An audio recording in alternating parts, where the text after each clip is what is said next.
Bon, maintenant que tu es préparé, il est temps de te révéler le sujet de cette review. Ok, je suis chaud. C'est quoi le film? C'est Aladdin. Facile. Avec Kev Adams. Hein, d'accord, c'est juste ça. Bon bah s'il y a que ça pour sauver le monde, je vais le faire. Comment ça, sauver le monde? Bah t'as pas dit ça dans la dernière review. Haha, j'ai toujours l'air de dramatiser. Tu devrais savoir depuis le temps. Pourquoi tu veux en parler du coup? Pour le clic. Du clic. Sur un film sorti il y a 1 an.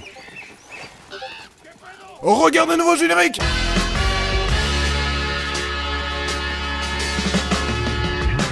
Aladdin, sans doute le film le plus détesté de 2015, voire même de la décennie. Dès son annonce, le film s'est fait connaître grâce au bad buzz qu'il a provoqué, et ça n'a pas forcément changé au moment de sa sortie. Depuis, le film est régulièrement pointé du doigt comme d'effroyable bouse, et reçoit encore quelques pics par-ci par-là. Mais est-ce vraiment aussi mauvais? Ce film, décrit comme l'un des plus gros mollards du cinéma français, est-il à la hauteur de sa réputation?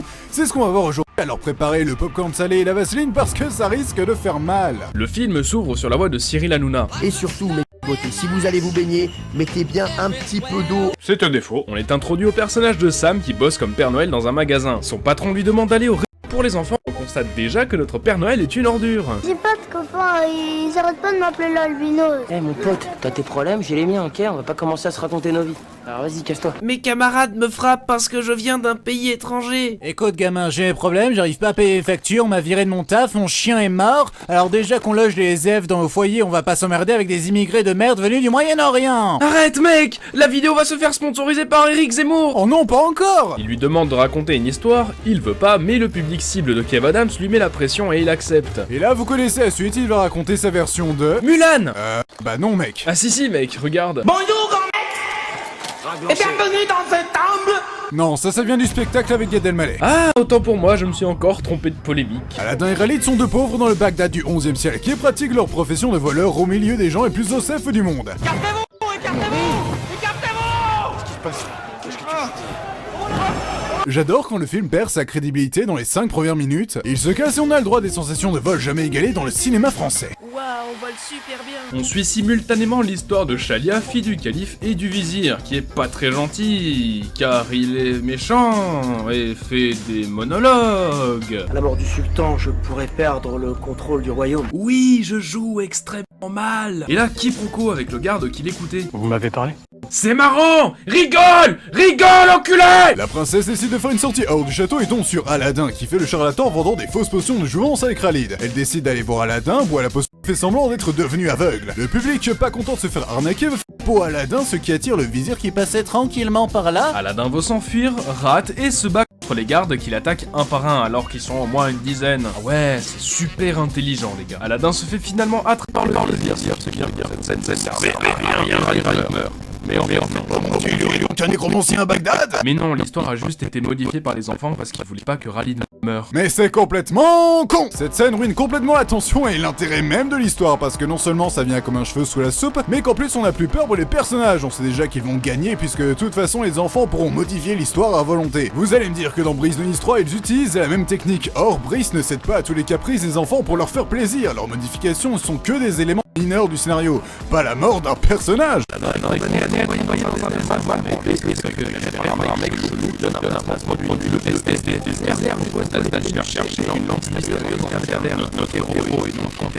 Preuve terrible, tel qu'un Simon géant, une flûte dans le cul. Il récupère la lampe sauf qu'il a piqué un truc et bah du coup il se fait rect. L'austérité dans ta description, mec. On n'a pas de budget, ok? Il déverrouille la lampe. Là on fait une blague sur les iPhones. Ah ouais, les iPhones, les Jones. Ça va buzzer. Le génisseur fait exploser la paroi de la caverne et il lui accorde 7 vœux. Et pourquoi 7? 7 péchés capitaux, 007, les 7 nains, les 7 émeraudes du chaos, les 7 Harry Potter, 2017. Y'a une chute à ta vanne? Non, juste un délire psychotique.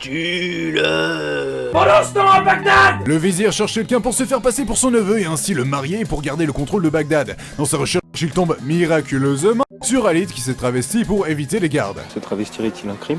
Oh là, attendez, moi je savais pas que c'était interdit de se déguiser.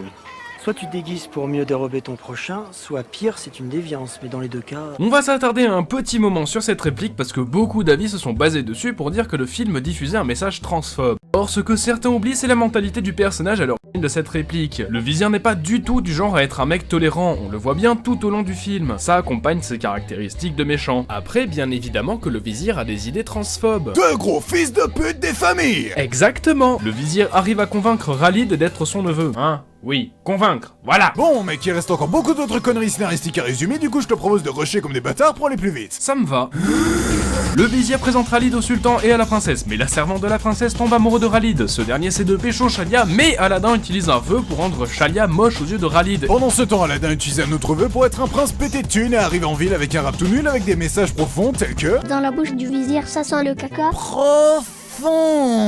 Aladdin arrive devant le sultan pour demander Shalia en mariage, Aladdin lui donne une machine à bonbons, il accepte, Shalia reconnaît Aladdin, le vizir est pas content et envoie Khalid tuer Aladdin. Sauf que Aladdin et Khalid se reconnaissent, racontent leur vie pendant super longtemps, mais le vizir capture Aladdin et Shalia fait du twerk pour amadouer le vizir, sauf qu'il prend en otage Shalia avant de se faire prendre en otage par Aladdin, qui a été libéré par Khalid et la servante avant de lui-même se faire prendre en otage par le mec chelou du désert. Le vizir lâche la princesse dans le vide, sauf que Khalid la récupère avec son tapis et le sultan lui dit: Ouais, t'es pas gentil d'être méchant, tu ferais mieux d'être gentil. Et le vizir lui répond: jamais. Et il se casse. Aladdin rappelle le vizir et ce dernier fait une vanne sur Star Wars.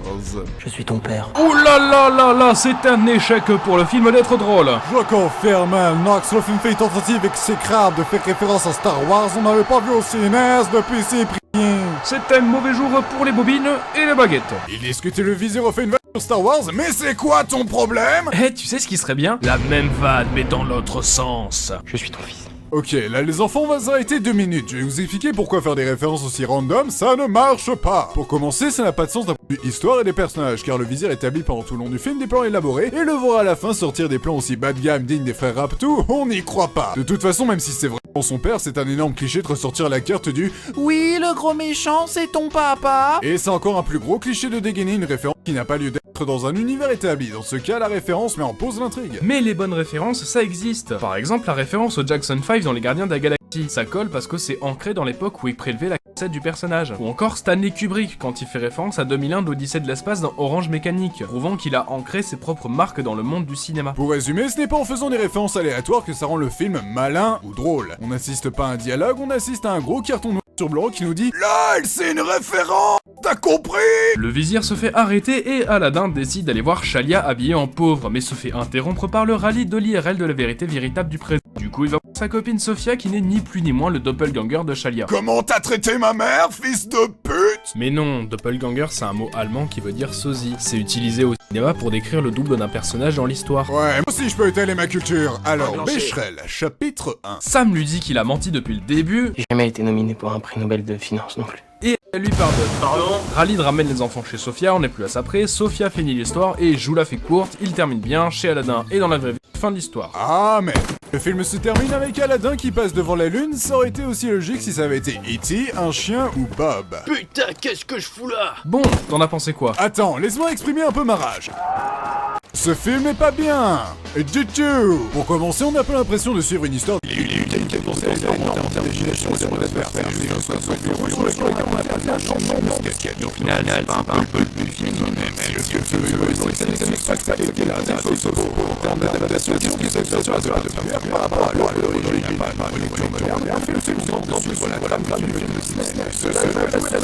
Sur Khalid qui se fait passer pour le neveu du vizir, mais à part faire des vannes sur des problèmes d'érection, ça ne va nulle part. L'équipe du film a dit sans modestie aucune que les nouvelles aventures d'Aladin seraient le nouveau Astérix Mission Cléopâtre. Titanesque, non. Là où Astérix nous offrait un voyage, plusieurs personnages attachants et colorés et une intrigue intéressante, dans Aladdin les lieux sont limités, les personnages sont caricaturaux et j'ai du mal à avoir de l'empathie pour eux, et l'intrigue est feignante. Perso, le seul élément du film que j'ai trouvé intéressant, c'est le parallèle entre Sam et son rôle de Père Noël.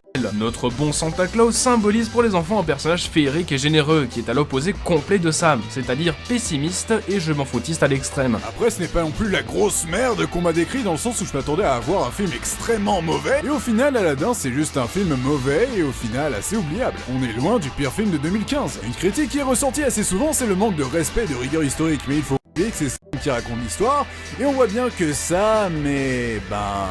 con. Tes compétences d'analyse s'améliorent. Ouais, pas comme les tiennes. Ta mère boit du Sprite. À mon avis, si le film a une telle réputation, c'est parce que Kev Adams c'est dans le film, et que le film s'est traîné son bashing de la part du public. Si on avait pris Leonardo DiCaprio à la place, je pense qu'on aurait moins gueulé sur le film. Si ça se trouve, ça l'aurait aidé à choper son Oscar plus vite. Mais est-ce que le film est mauvais à cause de son casting? Eh bien non les cocos, vous savez, faire un film c'est pas juste des acteurs qui font les gogoles devant une caméra, il y a beaucoup de personnes qui interviennent derrière le processus de création, comme les scénaristes, les directeurs artistiques, les réalisateurs, les techniciens et bien évidemment la production qui chapeaute tout ça. Ce serait donc con d'en vouloir uniquement à une seule personne par rapport aux centaines qui ont travaillé sur ce film. Et puis de toute façon, Kev Adams, il joue pas trop mal dans le film. Et même de manière générale, le casting s'en sort plutôt bien. Bon, à part Jean-Paul Rouve, qu'on avait juste rien à péter du film et qui joue comme une quiche. Vous entendez comme je joue mal? Vous entendez? Oui, je t'entends. Même si on sent qu'il joue ça comme une succession de sketchs, ce qui, je pense, a dû grandement influencer le jeu d'acteur. Le film est assez décousu, donc au final, si on retrouve des jeux d'acteurs décousus, c'est plutôt normal. Pour en revenir à Kev Adams, je suis sûr que si on lui propose un rôle sérieux qui sort de ses habitudes, eh bien je serais curieux de voir ça. Pas mal de comédiens vus et rigolos prouver leurs compétences dans des rôles tragiques comme Michael Youn dans Nero et Gargamel dans La Rara. Alors au final, le film est mauvais. C'est mauvais que ça? Allez, vous partagez la vidéo et mettre un pouce bleu. Allez-vous construire une statue de 300 mètres de haut à mon effigie? Non! Allez, bâtard!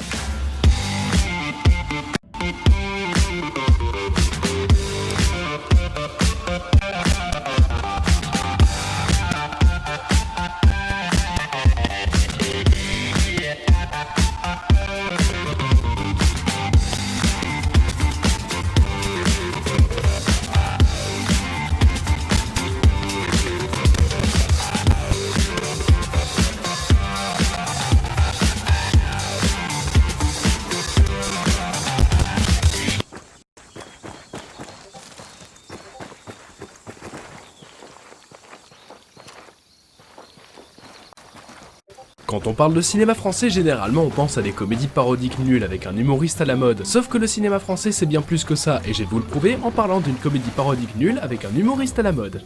Attends, quoi ?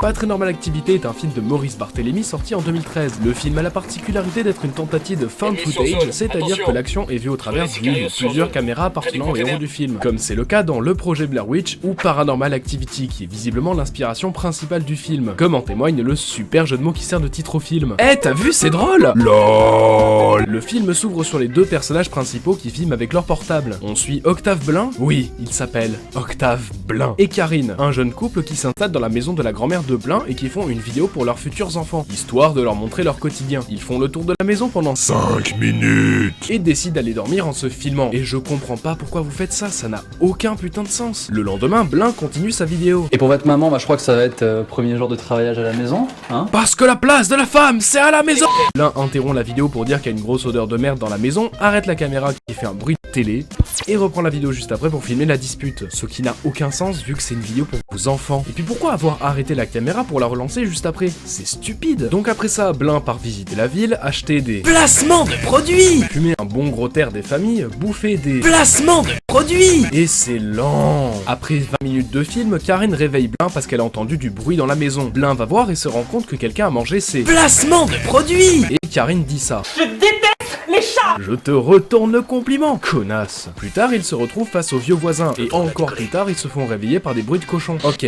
on va faire une pause, parce que le film est construit à la bite. Pendant tout le long, on alterne des gros moments de vide parsemés de petits moments qui font avancer l'intrigue, et qui laissent penser qu'il y a des fantômes dans la maison, et qui seraient responsables des placements de produits par terre, des lumières qui clignotent, et des bruits de cochons. Et on comprend vite fait que tout ça est lié aux vieux voisins qui les observent depuis le jardin. Le problème c'est que c'est ultra dur de suivre l'histoire et d'en avoir quelque chose à faire, puisque le film est constellé de scènes de vie chiantes où Blin fait des blagues pourries. C'est carrément mais glacial quoi! Et y a un bonhomme de neige en dessous! Donc, Blin a réussi à enregistrer des cris de cochons qui viendraient de la maison, et le vieux voisin continue de les espionner. Pourquoi vous n'appelez pas la police? Ils sont réveillés par de la crotte et Blin y met le doigt. Décidément, j'adore l'humour de ce film. Ils appellent un sourcier pour leur problème de mauvaise odeur qui remet le doigt dans... Oh, et puis... Il leur apprend que la grand-mère de Blin a dû tuer tout son élevage de cochons à cause de la grippe aviaire. Et ensuite on a droit à la magnifique scène de la table du jardin. Alors regardez, c'est magique. Blin et Karine filment le tout avec le portable de Blin. Là il est visiblement posé sur un pied et là paf, il est tenu par Blin alors qu'il n'y a aucune coupure dans la conversation. Et là regardez, la caméra est encore à un autre endroit visiblement tenu par Karine, alors qu'encore une fois il n'y a aucune coupure. Ça n'a pas de sens. Pourquoi s'emmerder à filmer avec plusieurs angles la conversation entre le couple et le sourcier? Et puis de base, pourquoi filmer cette putain de conversation? Donc on a la confirmation qu'il s'agit bien de cochons fantômes et Blin décide d'équiper la maison contre les spectres avec une bonne musique complètement hors sujet. Blin décide qu'il veut une nouvelle caméra et va voir Thierry Morel, un mec qui filme des pornos et qui est super chelou. Si j'ai pas mal d'opinion et je suis assez discret si vous voyez ce que je veux dire. Mais par contre, il y a un truc que je comprends pas. Thierry dit qu'il cherche la discrétion et il laisse Blin filmer en permanence. C'est pas genre le contraire de la discrétion? Et puis c'est pas une vidéo pour vos gosses à la base? Alors donc, Thierry vient chez Blin et Karine pour installer la caméra et accessoirement raconter pourquoi le voisin est vénère contre la maison de Blin. Et comme c'est complètement incompréhensible, je vous la fais courte. En gros, un jour, les agents municipaux sont venus tuer tous les cochons du voisin et depuis, il veut se venger sur Blin et sa famille. Me demandez pas pourquoi, ça a du sens, je pense que même le film ne le sait pas. Après ça, Thierry installe une caméra dans la chambre pour filmer Blin et Karine la nuit, alors qu'ils ont déjà un iPhone pour les filmer en permanence. Complètement con. Blin met une vision infrarouge sur son iPhone, je répète, une vision infrarouge sur son iPhone, pendant que Thierry fait le tour de la maison et des alentours pour dénicher des fantômes, mais tombe face au voisin, se barre et question, qui filme ce plan? Sachant que Thierry a la caméra à la main et que l'iPhone de Blin est dans la chambre, qui? Je pense qu'on va arrêter de parler de toutes les conneries de ce film, parce que sinon la vidéo va faire 8 Sans déconner, j'ai quand même plus l'impression de mater Roger Rabbit qu'un soi-disant film d'horreur. Donc plus tard, Karine engueule Thierry pour des raisons de je m'en branle, je veux que le film me laisse tranquille, ce qui ne plaît pas au film qui décide de vomir tout ce qu'il a d'effets spéciaux moches. Mais ces déchets numériques sont en réalité des cochons fantômes et Thierry décide de faire une séance de spiritisme, ce qui le fait surjouer et énerve les cochons fantômes. Il décide donc d'aller chez le voisin qui parle verlan à cause des cochons. Parce que je suis gueule, bâtard, tu me parles comme un bolos. Gueule-ta. Le voisin leur apprend que pour renvoyer les cochons chez les morts, il faut les faire entrer dans la fosse septique, et Blin décide de les attirer avec des placements de produits et plonge dans la fosse septique. Je n'ai aucune blague à faire. Les cochons rentrent chez eux, Blin aime Karine, et c'est la fin du film, et de la carrière de Norman au cinéma. Enfin je crois. Bon, posons-nous et analysons ce qui fait de ce film un film de merde. Pour commencer, j'ai un gros problème avec le ton du film. Une fois c'est une comédie, puis ça devient un film d'angoisse, puis un film d'horreur. Et on passe de l'un à l'autre sans transition. Au final, les parties drôles ne sont pas drôles, les parties flippantes ne font pas peur, et encore. Ça c'est quand il y a des parties intéressantes, parce qu'une grosse partie du film est vide. On sent la volonté de faire comme si c'était un énorme vlog, mais vous, public de YouTube en 2017, vous savez que c'est pas toujours palpitant. Là, c'est pareil. Beaucoup de scènes sont là pour faire remplissage, comme quand Blin visite le village. Pourtant, le film fait à peine 1h20, c'est quand même fou qu'il soit aussi vide. En ce qui concerne les personnages, j'ai pas trop de problème avec Karine, même si on a l'impression que son rôle c'est constamment d'engueuler Blin quand il fait quelque chose. Par contre, c'est loin d'être le cas de Blin, qui joue un grand ado dans un monde d'adulte et qui a pour seul ressort comique d'être puéril, un peu comme Norman dans ses vidéos. Et c'est d'ailleurs ce qui ressort pendant tout le film, Norman joue Norman. Et ça peut être marrant pendant un sketch de 3 minutes, mais sur 1h20 c'est très vite lourd. Globalement, j'ai le sentiment que les acteurs sont très souvent en roue libre devant la caméra, ce qui entraîne des blagues lourdes et des gros gimmicks de personnages. Mais là où je pense que le film est le plus raté, c'est sur son concept de base. Le film est pensé comme une grosse vidéo filmée à l'iPhone de Blin. Tout ce qu'on voit est vu au travers d'une caméra. C'est un concept qui marche très bien dans Chronicles, un excellent film que je vous conseille, mais ici c'est de la merde. À la base, c'est une vidéo destinée aux enfants de Karine et de Blin. Mais alors pourquoi filmer des moments où ils se disputent, et les moments où ils dorment? Là, c'est évidemment pour parodier Paranormal Activity. Mais dans ce dernier, ils se filment en train de dormir parce qu'ils ont déjà conscience qu'un démon les hante, pas dans Pas très normal Activité. Au-delà de ça, beaucoup de plans ne peuvent pas être techniquement faits avec un iPhone à cause de la profondeur de champ trop élevée. Le flou là derrière Norman, avec un smartphone, c'est impossible à refaire. Ça ou les nombreux plans où la caméra est posée sur un trépied, voire pire, ne sont pas du point de vue des caméras des héros du film. Comme par exemple quand la caméra prend le point de vue des cochons. Enfin pour moi, ce film est raté sur tous les points et son visionnage a été laborieux. Je vous conseille vraiment de passer à côté si vous avez envie de passer un bon moment et d'aller plutôt mater un bon film comme Nausicaa de la vallée. Une jeune princesse du nom de Zandra. Oh merde.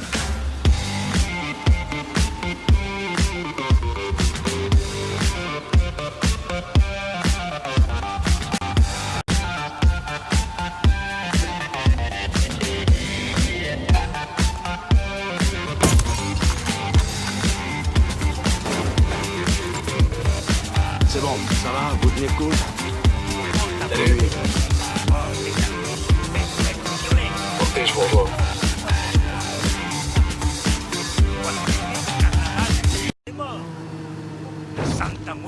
un ange de la mort ténébreux et sans son. Et cette icône de la mort.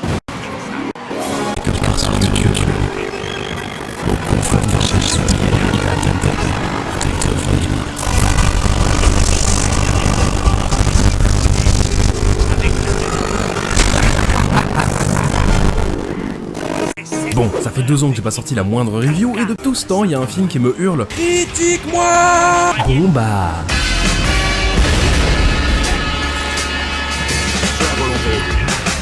Emoji the Movie, ou Le Monde Secret des Emojis, est un film sorti en 2017 et réalisé par Tony Leondis. Comment vous ne connaissez pas Tony Leondis? Moi non plus. Le film s'ouvre sur un collège où tout le monde est tellement absorbé par leur téléphone que les gens ne regardent plus quand ils marchent. Vous le sentez, le film écrit par des vieux qui essaient de faire jeune? Donc Alex, c'est lui, est en panique parce que la meuf qui est là lui a envoyé un message et il sait pas quoi répondre. Bref, on s'en fout, on est ici pour suivre Jean, un emoji qui s'apprête à faire son premier jour de travail dans le téléphone en tant qu'emoji bof. Je suis un bof. Ne pas faire de blagues, ne pas faire de blagues, ne pas faire de blagues. Oh, ils sont adorables, je craque! Est-ce qu'il vient d'envoyer un cœur à des enfants? Sauf que tout ne va pas dans la vie de Jean, puisque c'est un gros pédophile, vu qu'il est censé être blasé mais qu'il n'y arrive pas du tout. Ce qui emmerde tout le monde parce que, je sais pas, les gens aiment pas le fun. Pourquoi tu rigoles, espèce de malade? Y compris ses parents qui veulent pas le laisser travailler. Jean leur dit mais Emoji c'est mon rêve, j'ai toujours eu envie de faire ça. Et il le laisse. On découvre donc Miss Smiley qui n'est absolument pas la méchante, je sais pas ce qui vous fait dire ça, et comment les emojis fonctionnent dans ce monde. En gros, les emojis à chaque fois, c'est pas plus simple d'utiliser toujours le même scan? Pas très écolo tout ça. Retour sur Alex qui va envoyer un emoji à sa crush parce que... Les mots c'est pas cool. Jamais entendu quelque chose d'aussi con. Bref, Alex veut envoyer l'emoji bof, mais Jean fait n'importe quoi. C'est la panique totale parce que Jean est complètement stupide et pire que tout, l'emoji envoyé n'est pas le bon. Il se fait convoquer par Miss Smiley qui se cure les dents avec un énorme crochet qui lui dit qu'en gros il est une anomalie mais que si elle le tue ce sera plus une anomalie parce qu'il sera mort. Jean n'a pas le temps de dire qu'il se fait attaquer par des robots tueurs super cons parce qu'ils confondent Jean avec un fauteuil. Dans sa fuite il tombe sur Topla qui l'emmène un repère d'emoji jamais utilisé et il lui dit qu'il connaît un hacker capable de réécrire son code source pour en faire un vrai bof. Je ne ferai pas de blague. Bon, du coup, ils se cassent de l'appli SMS à la recherche de leur hacker et... Je serai un vrai bof. Non, mais tu le fais exprès! Bref, ils arrivent à l'appli pirate, remplie littéralement de pirates, et d'autres trucs interdits comme du rock, des trolls, littéralement le virus du sida, et une hackeuse qui s'appelle Rebelle. Gros cerveau, celui qui a écrit ça. Les bots finissent par les retrouver et ils s'enfuient dans l'appli Candy Crush. Mais non, je suis le seul à avoir rêvé de ce crossover! Sans transition, un point sur le scénario. Donc en gros, Alex prend rendez-vous chez le réparateur pour formater son téléphone parce qu'il envoie des emojis buggés et joue à Candy Crush tout seul. Un régal. Quoi? Un délice. Et pour empêcher le formatage, Miss Smiley veut tuer Jean parce que c'est un peu lui qui fout la merde depuis le début et qu'elle croit que ça persuadera Alex de ne pas formater son téléphone. Pendant ce temps, Jean, Rebelle et Topla vont vers l'appli Dropbox depuis laquelle ils pourront aller sur le cloud et se faire reprogrammer. Bon, là le film rentre dans 20 minutes de gros vide dans lequel vous pourrez profiter d'un remplissage de qualité tels que des balades en bateau dans Spotify, les parents de Jean qui matent les tendances YouTube, une danse qui m'a donné des sueurs de honte tellement c'était dur à regarder, et le sauvetage de Topla qui était tombé dans la corbeille. Parce que les téléphones ont une corbeille. Parce que ta gueule, c'est numérique. Pendant ce temps, Miss Smiley met une grosse clé USB de la mort dans le bot pour le rendre super méchant et faire des FaceTime avec le héros avant de le tuer avec ses super bras infinis. Et là il meurt. Non. En fait, il rentre dans l'appli Dropbox et le bot peut pas rentrer parce que... C'est un logiciel malveillant et cette appli est sécurisée. Ta gueule, c'est numérique. Bon, ils vont dans l'internet du futur rempli de 0 et de 1 et tombent sur le pare-feu qui leur demande un mot de passe. Oh Michel, tu mets tous les mots qui font jeune, s'il te plaît. Taekwondo. Rétro laser. Rétro laser. Ah, super guerrier, ça y est. Scat-toi, Si je devais choisir un mot de passe, je pense que j'utiliserais le prénom d'une fille que j'aime. Mais j'ai fouillé tout le téléphone et j'ai trouvé aucun nom. T'es une hackeuse et t'as pas réussi à trouver le nom de la meuf à qui Alex a envoyé son dernier message et qui a forcément son nom enregistré dans les contacts. Quand j'étais dans la poubelle, j'ai lu un email particulièrement intéressant à une fille de son école. Oui, donc le mot de passe du Dropbox d'Alex c'est Adi, sans commentaire. Ils arrivent dans le cloud qui est littéralement dans les nuages et Jean fait enfin sa déclaration à Rebelle. Parce que Yuri voulait qu'il fasse plus attention à elle. Bon, bah, j'ai mis un gros râteau et Jean devient enfin un vrai bof. Mais Jean se fait capturer par le bot qui a visiblement réussi à rentrer dans l'appli interdite au logiciel malveillant et qui a trouvé le mot de passe du Dropbox. Je vous l'avais dit que ce mot de passe c'est de la merde. Topla et Rebelle partent pour le sauver et pour aller plus vite elle appelle... Twitter. Ah t'es une salope. Miss Smiley est sur le point de tuer Jean pour que Alex ne reformate pas son téléphone. Et son père barque et révèle que lui aussi peut changer d'expression. Elle veut donc les tuer tous les deux et alors qu'il ne reste que 2 minutes avant le rendez-vous, elle laisse bien le temps à Jean et à son père de parler et permettre à Topla et Rebelle d'arriver et de désactiver le robot. Trop tard vu qu'Alex fait reformater son téléphone. Les filles se disent que s'ils envoient un dernier message pour l'aider à conclure avec Adi, qui se trouve totalement par hasard dans la même boutique de téléphone au même moment, Alex va arrêter le formatage. Ah mais comptez pas sur moi pour vous expliquer, hein. Par la magie du scénario, il a juste le temps d'écouter un discours de Rebelle, se remémorer ses plus beaux moments de sa vie d'emoji, repenser à ses potes. Il mange un repas équilibré, il s'embrouille pour une clope. Rebelle active le doigt laser et Jean enregistre un gif animé qu'Alex trouve tellement cool qu'il décide de l'envoyer à Adi. Il est super cool ton emoji. Ah, t'as vu, il est délire, hein. Non, bref, il débranche le téléphone, ce qui annule le reformatage et sauve tout le monde. Ils font une grosse stuff, Miss Smiley finit au club des losers et c'est la fin. Et c'est absolument incroyable qu'ils aient réussi à faire un film complet en parlant d'emoji. On parle des smileys dans les SMS là. C'est tellement vite que pour faire un film, les scénaristes ont mis un filtre emoji sur un scénario vu des centaines de fois. Vous savez, le héros spécial, en quête d'identité, qui se démarque d'un monde dans lequel il doit avoir une place bien précise. Avec son meilleur pote, son sensei, un gros dictateur qui veut le tuer et à la fin il change le monde. Bref, le scénario divergent quoi. Sauf que les emojis, il y a vraiment rien à dire dessus. Donc le film est rempli de scènes inutiles juste là pour faire perdre du temps et que le film fasse pas 30 minutes. Genre quand il passe dans les applis alors que c'est clairement plus court par le fond d'écran. L'appli SMS est ici, Dropbox est là et l'appli pirate est là. Ils font la moitié du trajet par le fond d'écran en 3 minutes et le reste en passant par les applis, ils prennent 30 minutes. C'est quoi l'intérêt de passer par les applis à part pour meubler bien salement? Ah bah oui, les placements de marque. S'ils n'étaient pas passés par les applis, ils auraient pas activé une partie de Just Dance et Topla ne serait pas tombé dans la corbeille et fait perdre encore plus de temps. Et ce n'est qu'un exemple. Attends une seconde. Oh bah, ceux qui ont fait le film n'y connaissent rien dans de nouvelles technologies. Je veux dire, il n'y a pas de corbeille dans un téléphone. On peut pas mettre un troll à la corbeille. Les trolls c'est des humains. C'est rempli de clichés sur les geeks et internet. Genre pour eux, YouTube c'est des vidéos de chats et des mèmes, les hackers c'est Neo dans Matrix, et le cloud c'est un truc magique, on peut reprogrammer tout ce qu'on veut. Et c'est pas fini, parce que même les jeunes ils les ont pas compris. Personne ne trouve que les mots c'est ringard, personne n'envoie un mail d'amour à son crush, et surtout, personne ne dit... Il est délire, hein. C'est clairement un film écrit par ceux qui ont voulu faire jeune. Salut. Qui c'est? C'est moi? Moi qui? C'est moi? Ah, c'est toi? Mais c'est raté. Pour ce qui est des personnages, Jean est un perso plat, stupide et on n'arrive pas à s'attacher à lui. Il faut dire que sa VF beaucoup trop sous-jouée n'aide pas. Ouais, mais j'ai l'impression que tout va trop vite d'un coup.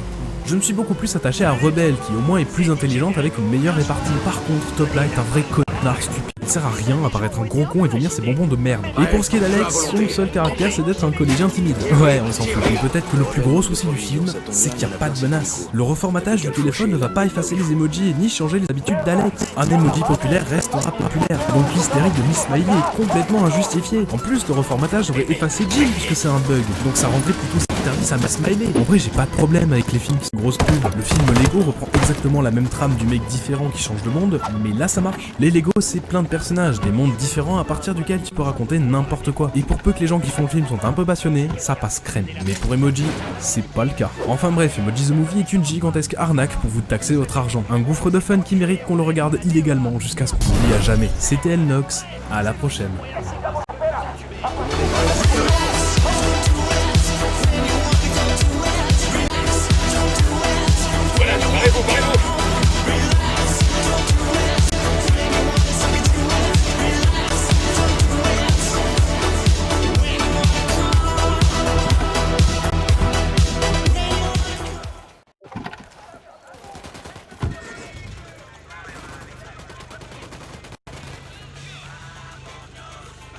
Bon, maintenant que tu es préparé, il est temps de te révéler le sujet de cette review. Ok, je suis chaud. C'est quoi le film? C'est Aladdin. Facile. Avec Kev Adams. Ah, d'accord, c'est juste ça. Bon bah s'il y a que ça pour sauver le monde, je vais le faire. Comment ça, sauver le monde? Bah, t'as pas dit ça dans la dernière review.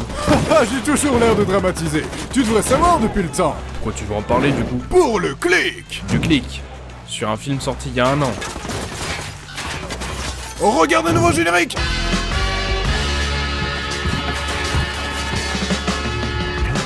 Aladdin, sans doute le film le plus détesté de 2015, voire même de la décennie. Dès son annonce, le film s'est fait connaître grâce au bad buzz qu'il a provoqué, et ça n'a pas forcément changé au moment de sa sortie. Depuis, le film est régulièrement pointé du doigt comme une effroyable bouse, et reçoit encore quelques pics par-ci par-là. Mais est-ce vraiment aussi mauvais? Ce film, décrit comme l'un des plus gros mollards du cinéma français, est-il à la hauteur de sa réputation? C'est ce qu'on va voir aujourd'hui, alors préparez le popcorn salé et la vaseline parce que ça risque de faire mal. Le film s'ouvre sur la voix de Cyril Hanouna. Et surtout, l'équipe beauté, si vous allez vous baigner, mettez mettez bien un petit peu d'eau. C'est un défaut. On est introduit au personnage de Sam qui bosse comme Père Noël dans un magasin. Son patron lui demande d'aller au rayon pour les enfants et on constate déjà que notre Père Noël est une ordure. J'ai pas de copains, ils arrêtent pas de m'appeler l'albino. Eh mon pote, t'as tes problèmes, j'ai les miens, ok? On va pas commencer à se raconter nos vies.